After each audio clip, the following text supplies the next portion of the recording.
मेरठ के कपसार गांव की घटना हुई है। वो दलित VS ठाकुर नहीं था, बल्कि एक प्रेम प्रसंग था। पूरी दुनिया जो है, पूरी मीडिया जो है, सिर्फ और सिर्फ ठाकुरवाद की वजह से ठाकुरों पर लग जाती है। जिस तरह से कुलदीप सेंगर हो या फिर हाथरस का मामला हो, पूरी मीडिया जो है, अगर कोई ठाकुर समाज का लड़का, अगर कोई राजपूत समाज का लड़का, ब्राह्मण समाज का लड़का थोड़ा-सा भी गलती करता है, तो पूरी की पूरी मीडिया वहाँ पर घर बना लेती है। जिस तरह से आंदोलन भी होते हैं, उस आंदोलन में ब्राह्मणवाद से आज़ादी, ठाकुरवाद से आज़ादी, भारत से आज़ादी, ऐसे-ऐसे लोग नारे लगाने लगते हैं। मतलब कि आंदोलन को किस तरह से घुमाया-फिरा जाता है। अब इस जो है मेरठ के कपसार गाँव में जो घटना घटी है, रूबी और जो पारस राजपूत के बीच जो प्रेम प्रसंग था, उस प्रेम प्रसंग को अपहरण का रूप देने के लिए, उस प्रेम प्रसंग को ठाकुर और दलित में झगड़ा लगाने के लिए कैसे-कैसे नेता वहाँ पहुँचते हैं। समाजवादी पार्टी के नेता पहुँचते हैं, चंद्रशेखर रामन किस तरह से आपको भागते हुए दिखाई दे रहे हैं वहाँ पर पहुँचने के लिए, सिर्फ़ अपनी राजनीतिक रोटी सेकने के लिए, सिर्फ़ और सिर्फ़ एक वोट बैंक के लिए। अगर यही कि कोई अगर मुस्लिम किसी दलित की हत्या कर देता है, उसका बलात्कार कर देता है, तो ये फिर ये रावण और समाजवादी पार्टी, कांग्रेस पार्टी के नेता नहीं पहुँचते हैं। लेकिन जिस तरह से सिर्फ़ और सिर्फ़ ब्राह्मण और ठाकुरों को बदनाम करने के लिए, उन पर सिर्फ़ और सिर्फ़ झूठा आरोप मढ़ने के लिए ये लोग जितने उतावले रहते हैं, इससे यही साबित होता है कि इनके दिमागों में, इनके दिलों में कितनी नफ़रत बढ़ चुकी है। जो स्वर्ण समाज आपको सदियों से आपको खिलाते आ रहा है, आपको ज़िंदा रखा हुआ है, आपके लिए मुगलों और आक्रांताओं से लड़ा है, अंग्रेज़ों से लड़ा है, सिर्फ़ और सिर्फ़ दलितों को बचाने के लिए लड़ा है, उसको रोटी और भोजन देने के लिए लड़ा है, जो अपने खेतों में तक काम देता है, अपनी ज़मीन तक दान कर दिया, अपनी रियासतें तक दान कर दी है। उस ठाकुर समाज और ब्राह्मण समाज का लड़का अगर कोई गलती कर देता है, तो उस पर जो है पूरी की पूरी मीडिया और पूरी की पूरी जितने भी ओबीसी पिछड़े वर्ग और दलित समाज के नेता हैं, सारे के सारे उसको ऐसे पेश करने लगते हैं जैसे वो सबसे बड़ा, दुनिया का सबसे बड़ा खलनायक वही है। वही दुनिया का सबसे बड़ा जो है रावण बनकर घूम रहा है। इसलिए जो है अब ये मीडिया ने साफ कर दिया है, जब रूबी और पारस में जब ये दोनों जब पकड़े जाते हैं, उत्तराखंड से जब ये लोग पकड़े जाते हैं, रुड़की स्टेशन पर पकड़े गए हैं और ये लोग वहाँ से हरिद्वार जा रहे थे। लेकिन पुलिस प्रशासन, जोगी की प्रशासन इतनी कड़ी है और इतनी टाइट है कि वो तुरंत दोनों आरोपी पकड़े जाते हैं।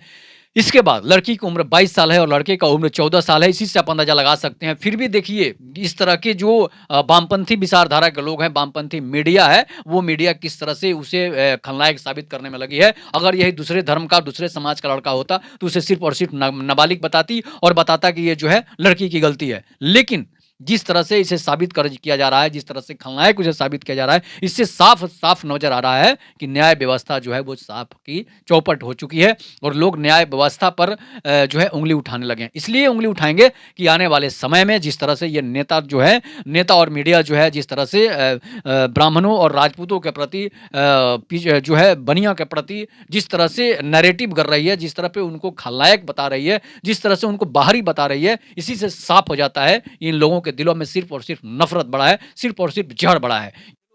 कहते हैं कि हमें बरसों से दबाया गया है, हमें बरसों से पानी तक नहीं पीने दिया गया है, तो समझ लीजिए कि बिना पानी के लोग कैसे ज़िंदा रह सकते हैं, ये नैरेटिव किसने सेट किया है। और जो स्वर्ण समाज, जो ब्राह्मण और ठाकुर समाज जो है, वो सिर्फ़ और सिर्फ़ अपने अपने जातों से लड़ा है, सिर्फ़ और सिर्फ़ दलितों को बचाने के लिए, उनकी रक्षा करने के लिए। अगर सभी लोग इस तरह की गलती करते, तो शायद इस देश में दलित पिछड़ा वर्ग नहीं रहता। तो समझ लीजिए, अगर उसने आपको बचाया है, लेकिन उसे आप खलनायक सेट करने में लगे हैं, जिसको आपको जो आपके लिए स्कूल बनवाए, कॉलेज बनवाए, वो आपके लिए क्या नहीं किया है। आप पढ़ने के लिए उसी के कॉलेज में जाते हैं, उसी के विद्यालय में जाते हैं और आप उसी पर उँगली उठाते हैं।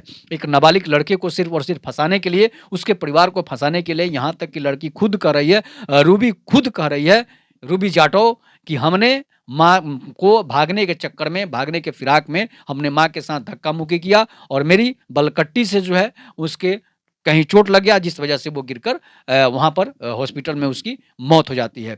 अब इसके पीछे गहरी साजिश भी हो सकती है कि माँ को चोट लगा और हो सकता है उसी के परिवार के लोग जो है उसके साथ कोई अमानवीय व्यवहार कर दिए होंगे, जिस वजह से उसकी माँ की देहांत हो गया होगा। लेकिन जिस तरह से उसकी हत्या करार दिया गया, यहाँ तक कि जो पारस राजपूत है, वो मात्र 14 से या 15 साल का है। जो लड़का 9वीं क्लास का छात्र है, वो लड़का किसी की हत्या नहीं कर सकता है कभी। इसलिए कि वो जाहिल नहीं है, वो गँवार नहीं है। पढ़ा-लिखा लड़का है और खुद जो बता रहा है कि उस लड़की से इतना प्रेम करता है कि कभी उसकी माँ की वो हत्या नहीं कर सकता है। सच्चा अगर प्रेम करता है, तो वो कभी उसकी माँ की हत्या नहीं कर सकता है और लड़की भी जो है बता रही है कि हमने जो है भागने के चक्कर में माँ से ज धक्का-मुक्की हुई, जिस वजह से माँ की मौत हो चुकी है।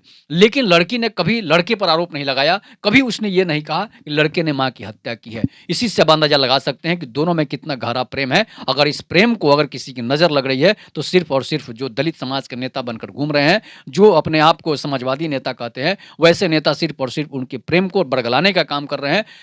उनकी आत्मा और प्रेम को जो है मारने की कोशिश कर रहे हैं, तो इनकी मंसूबे कामयाब नहीं होंगे, इसलिए कि दोनों में इतना गहरा प्रेम है, दोनों में इतना गहरा प्रेम है कि प्रेम के लिए दोनों दलित और ठाकुर समाज का लड़का जो है भाग कर अपना शादी रचाना चाहते थे।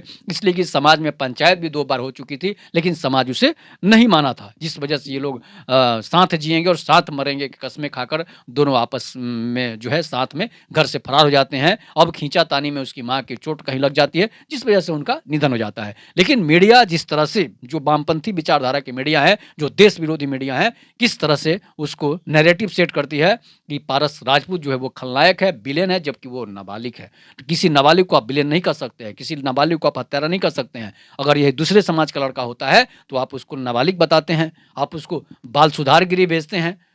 लेकिन इसको 14-15 दिन की हिरासत में क्यों भेजा गया है? ये सवाल जो है, इस सवाल का जवाब देना होगा। उसे जो है बाल सुधार गृह भेजना था या फिर उसे जेल भेजना है। ये अगर अगर लड़का जेल जाता है, तो समझिए कि ये कानून जो है हमारे देश के हमारे खिलाफ है, उन ठाकुरों के खिलाफ है, उन ब्राह्मणों के खिलाफ है, उन बनियों के खिलाफ है, जो लोग इस संविधान को, देश के संविधान को मानते हैं।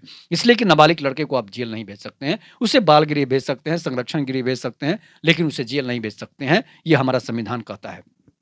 और उस लड़की को फ़िलहाल जो है उसे नारी निकेतन भेजा गया है, लेकिन आने वाला समय बताएगा, जब उनका बयान जो है दर्ज हो चुका है, बंद लिफ़ाफ़े में बयान जो है पुलिस को सौंप दी है कार्यालय को। अब आने वाले समय बताएगा, जब खुलासा होगा तो किसने माँ की हत्या की है, ये भी पता चल जाएगा। माँ कैसे मरी है, यह भी पता चल जाएगा और दोनों में प्रेम कितना गहरा है, ये भी पता चल जाएगा। इसलिए कि दोनों एक साथ ही रहना चाहते हैं, किसी और के साथ रहना नहीं चाहते हैं। इस पर आप लोग अपनी प्रतिक्रिया ज़रूर दीजिएगा। तब तक के लिए नमस्कार। जय हिंद, जय भारत, जय श्री राम।